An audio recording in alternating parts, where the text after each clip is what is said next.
Mathew, chapter 17. After 6 days, Jesus took with him Peter, James, and John his brother, and brought them up into a high mountain by themselves.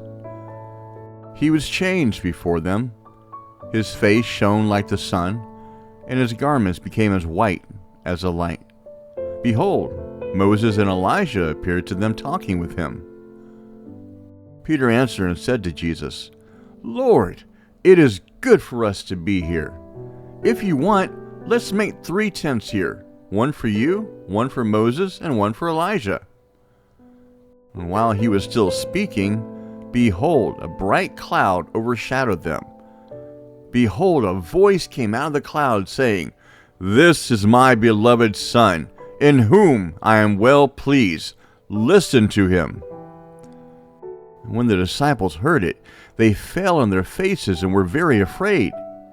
Jesus came and touched them and said, "Get up, and don't be afraid."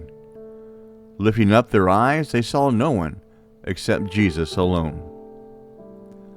As they were coming down from the mountain, Jesus commanded them, saying, "Don't tell anyone what you saw until the Son of Man has risen from the dead."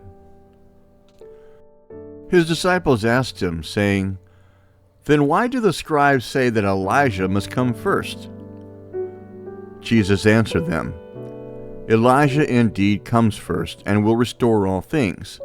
But I tell you that Elijah has come already, and they didn't recognize him, but did to him whatever they wanted to. Even so, the Son of Man will also suffer by them." Then the disciples understood that he spoke to them of John the Baptizer. When they came to the multitude, a man came to them, kneeling down to him and saying, "Lord, have mercy on my son, for he is epileptic and suffers grievously. For he often falls into the fire and often into the water. So I brought him to your disciples, and they could not cure him." Jesus answered, "Faithless and perverse generation, how long will I be with you? How long will I bear with you? Bring him here to me."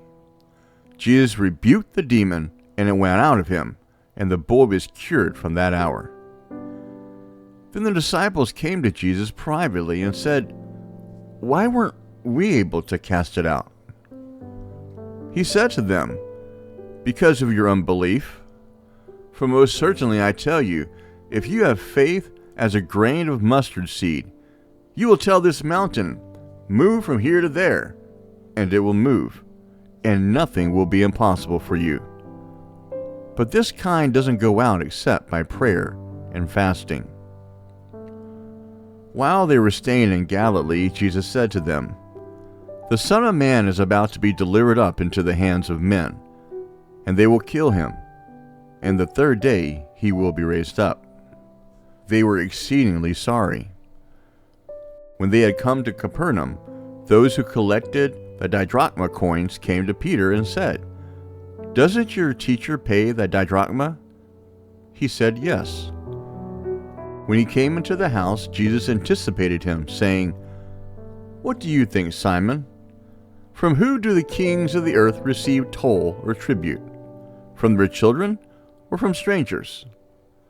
Peter said to him, "From strangers." Jesus said to him, "Therefore, the children are exempt. But lest we cause them to stumble, go to the sea, cast a hook, and take up the first fish that comes up. When you have opened its mouth, you will find a stater coin. Take that and give it to them from me and you."